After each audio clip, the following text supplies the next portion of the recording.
So,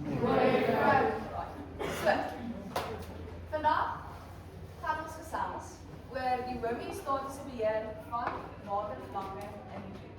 In jou handboek is dit op bladsy 217 tot 208. So ons het 'n bietjie gesels oor die regulering van watervlakke en ons het gesels oor die regulering van pH. So hierdie is die laaste regulering wat jou nuwe dan bygekom is. So, soos ek gesê het, ons gaan kyk na hoe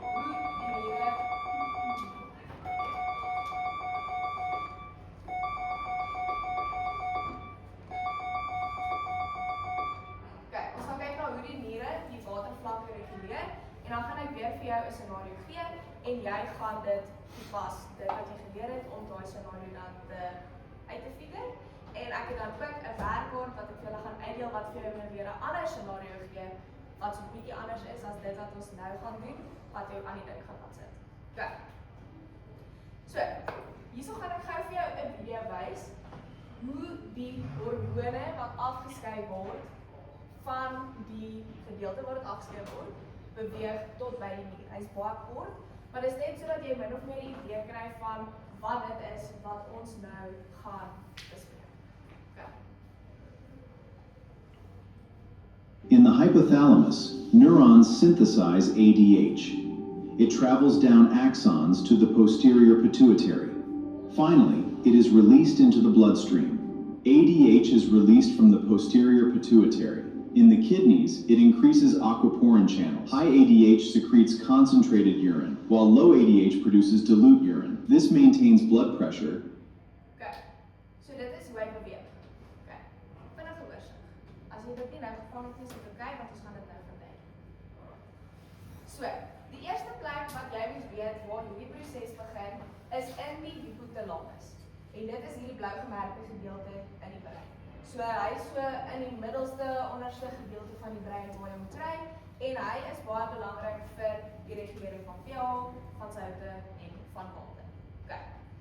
In hierdie gedeelte van die brein kry ons osmoreseptore. Okay. Osmo, omdat dit werk met osmolariteit wat te doen het met soutte en water. So dit is 'n reseptor wat gaan optel wanneer watervlakke te hoog of te laag is. Okay. Nou hierdie is 'n neuron, dis 'n gespesialiseerde neuron en hy kan rek of krimp afhangend van die stimulus wat hom gegee word. Okay. So hy krimp gewoonlik wanneer daar te min water in jou liggaam is en hy swel gewoonlik wanneer daar te veel water in jou liggaam is. En dit is hoe hy dan hierdie hele proses aan die gang sit, dat hy krimp of hy swel. Okay. En dan soos jy kan sien, het hy sulke pootjies en dit is dan wat syne stuur. So, sodra hy gestimuleer word, rek of krimp, dan stuur hy syne al die pad af na die volgende gedeelte van die brein. Okay. Die gedeelte waartoe hy dan die syne stuur, word die hypofise of die pituitary klier genoem. Okay.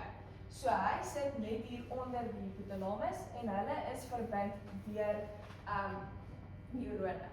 Goed. So, daai onderste gedeeltjie, hy lyk amper, dis soos 'n klein ertjie gedeelte wat so uitstaan. Okay, is die hypofise. Nou hy word verdeel in twee gedeeltes. Jy het jou voorste lob wat jou adenohypofise genoem word en jy het jou agterste lob wat die neurohypofise genoem word. En ons gaan fokus op die agterste een, die neurohypofise, want dit is waar jou hormoon gaan voorkom wat die watervlakke gaan beheer. Okay. So, sodra die osmoreseptor dan nou gestimuleer word in die hypothalamus, beweeg daai hormoon wat hy dan afskei na jou neurohypofise toe en hierso word die hormoon dan verder in jou bloed ingeabsorbeer. Okay. So, dit begin by die brein. Okay. So, dit is min of meer hoe jou ADH, wat jou hormone is, waaroor ons nou 'n bietjie meer gaan sê, na jou neurohypofise beweeg. So, daar is selliggaampies in die hypothalamus. So hierdie gedeelte hierso is in die hypothalamus. in daai selliggaampies word ADH gemaak. Okay?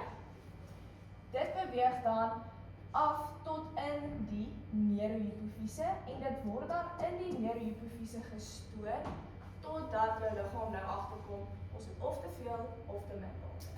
En sodra dit dan nou gestimuleer word, word dit van die neurohypofise afgeskei en dit word dan in hierdie bloedvate wat hierso loop geabsorbeer.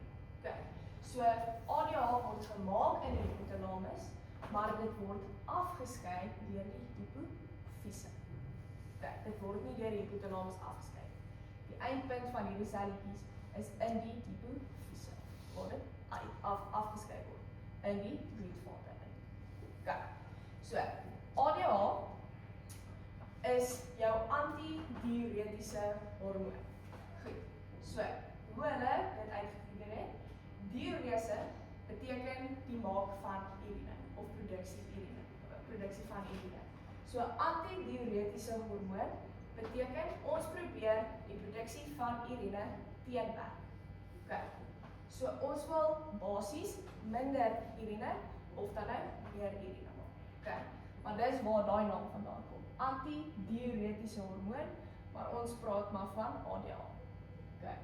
So weer eens, dit word gemaak in die hypothalamus, maar afgeskei deur die hypofise. Okay, het jy nou so? Enige vrae oor? So, wat gebeur dan nou wanneer hierdie strukture gestimuleer word? So, jou liggaam ontvang nou hierdie seine van 'n lae watervlak in die liggaam. Okay? Dit beteken jou osmoreseptore het nou waargeneem, ons het nie genoeg water nie, hulle begin krimp. Want al die water begin uit die selle uitbeweeg. So hierdie selle begin krimp. Hulle kom agter, ons het nie genoeg nie, hier's fout, ons moet hierdie balans nou weer begin haal. So jou osmoreseptore stuur dan die sein na jou hypofise en jou hypofise begin dan 'n hoë konsentrasie ADH afskei. Want jou watervlak is nou laag, ek wil meer water in die liggaam terugsit, so ons gaan die hormoonkonsentrasie verhoog. So meer ADH word afgeskei. Hierdie ADH word dan opgeneem in jou bloedvate en dit word dan al die pad gevat tot by jou distale kronkelbuis. Goed, so hierdie gebeur in jou neel. Okay. So die distale kronkelbuis, onthou julle ons het gesê het sulke vingeragtige uitsteekseltjies wat ons die microvilli noem. In hierdie vingeragtige uitsteekseltjies kry ons die kanale waardeur jou water beweeg. Okay. So, soos wat die ADH dan vervoer word na die distale kronkelbuis, heg dit aan reseptore by die kronkelbuis en hierdie reseptors maak dat die kanale oopgaan sodat meer water van binne die nefronbuis geherabsorbeer kan word tot in die peritubulêre kapillêre bloedvate. Okay. So ADH stimuleer dat daar meer water terug in die bloed kan beweeg sodat ons watervlakke kan verhoog. Okay, ek gaan weer sê. Wanneer jou liggaam se watervlak laag is, dan krimp jou osmoreseptore. So word hulle gestimuleer. Omdat hulle krimp, lei die seile die hypofise om 'n hoë konsentrasie ADH af te skei. Die hoë konsentrasie ADH word dan in die bloed vervoer tot by die distale kronkelbuis. Dit bind aan reseptore van die distale kronkelbuis en dit laat meer water geherabsorbeer word vanaf die nefronbuis tot in die bloed om die watervlakke te verhoog. Okay. Enige vrae? Hoekom dink julle sal ons 'n lae watervlak in ons liggaam hê? Of min water gedrink het, of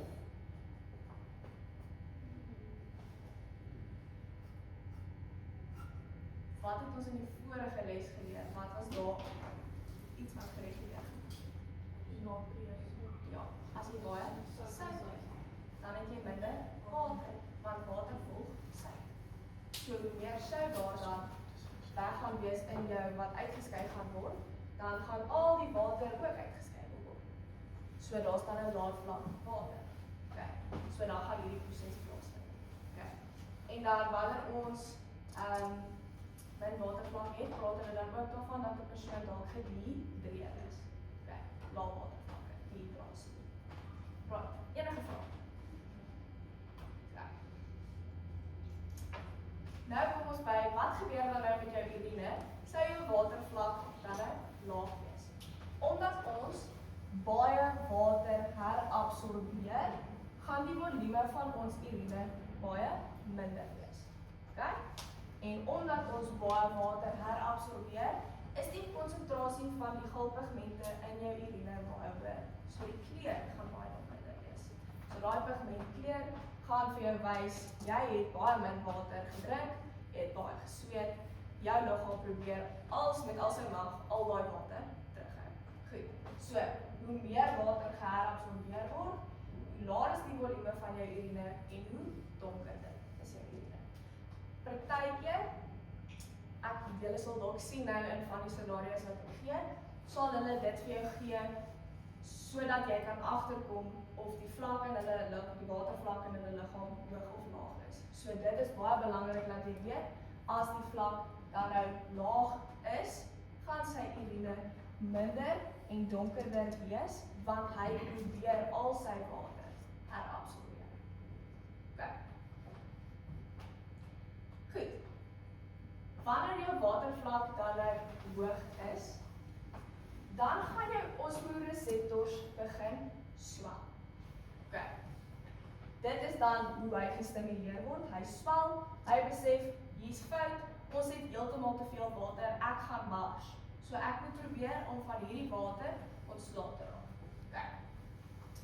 Hy stimuleer dan die afskeiding van ADH, maar omdat hy voel, hier's te veel water, wil hy minder ADH begin afskei, want jy wil minder water herabsorbeer. Okay. So wat gebeur nou? Minder van daai ADH word dan in die bloed opgeneem, en dit beweeg dan nog steeds na die distale kronkelbuis toe, maar minder van daai ADH heg dan aan die reseptore, wat veroorsaak dat minder water geherabsorbeer word terug in die bloed in. Want ons wil die oormaat water uitskei. Anders gaan ons selle bars en dan gaan jy dood. Okay, so wil jy dit hê.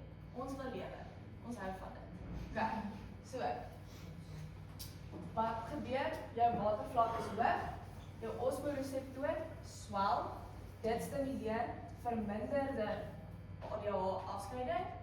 Hierdie min konsentrasie beweeg na die distale kronkelbuis en dit veroorsaak dat minder water geherabsorbeer word terug in die bloed. Okay. So wanneer dink jy sal die watervlakke dan hoog wees? As jy minder natrium het, ja, so jy dalk nie sulke sout in die mos geëet nie, baie water gedrink het. As dit nie warm is, so in die winter, uiteraard sweet jy minder, so met koue temperature gaan jy minder water herabsorbeer, afhangend van of jy baie water het. Okay. So wat gebeur dan met jou urine? Omdat ons minder water uit ons nefronbuis uit herabsorbeer, gaan die volume van ons urine meer word, want daar is meer water, maar ook gaan die konsentrasie van die galpigment nou minder gekonsentreerd wees. So hy gaan dan nou ligter wees. So dit werk basies soos ouros. Ek dink jy dit nou dan gaan gesien. Wanneer jy ouros aanmaak, het jy die konsentraat. As jy net so 'n klein bietjie water ingooi, dan is die volume nog steeds minder en hy super oranje, né? Maar as jy meer water bygooi tot die koppie vol is die volume meer en hy is so vreemde murky-ish oranje kleur. So dis presies wat met jou urine gebeur. Hoe minder water geherabsorbeer word, hoe voller word jou koppie, hoe ligter word hy. Hoe meer water geherabsorbeer word, hoe minder word jou water of jou urine en hoe donkerder word. Okay. Enige vrae? Goed. So, Nou sê ek vir jou, dit is 'n warm somersdag in Gauteng. Okay? Ek praat elke leerling Liam oefen vir 90 minute in die son en sweet baie. Hy drink slegs 'n klein botteltjie water. Na oefening voel hy baie dors, effens duiselig, sy mond is droog en sy urine is donkergeel en min.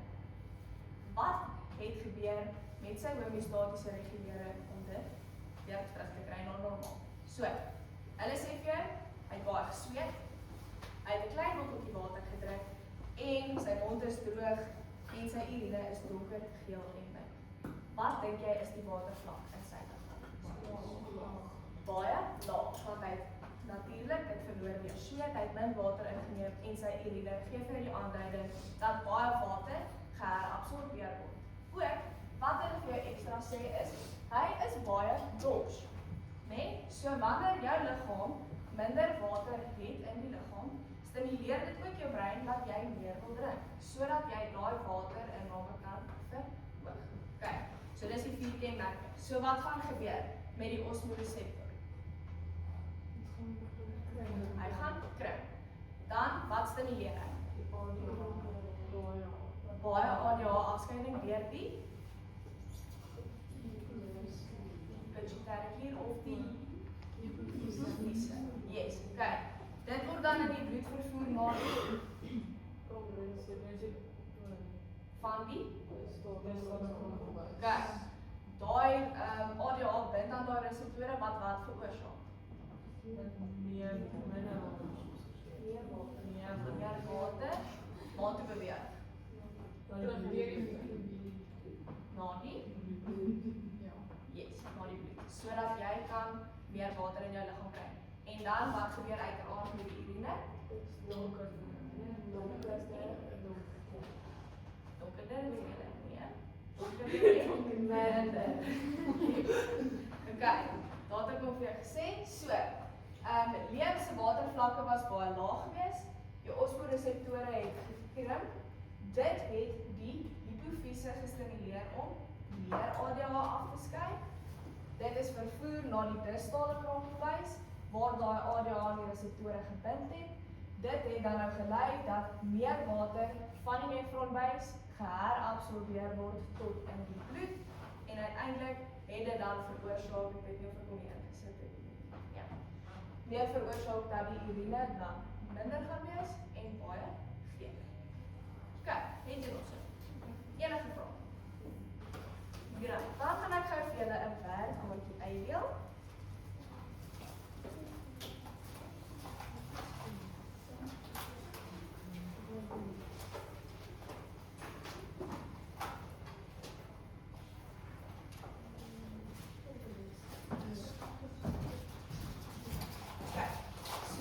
As jy wil invul kan jy kan net op die datum skryf en onthou vir future reference.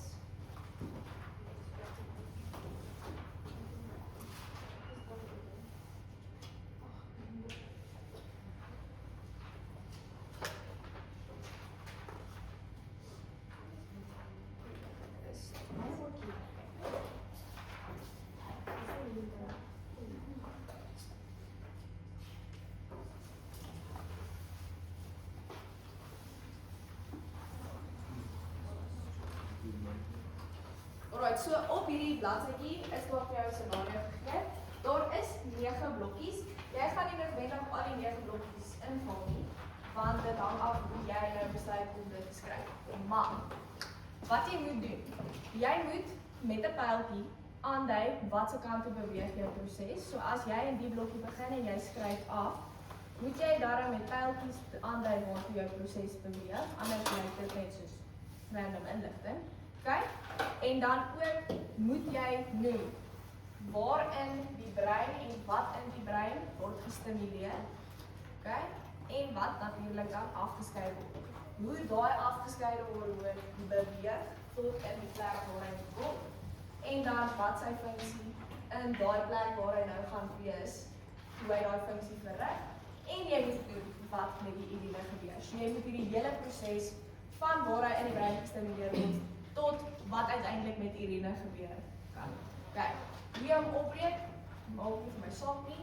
Jy kan 6 blokkies skryf, jy kan 3 blokkies skryf, nee, nie 3.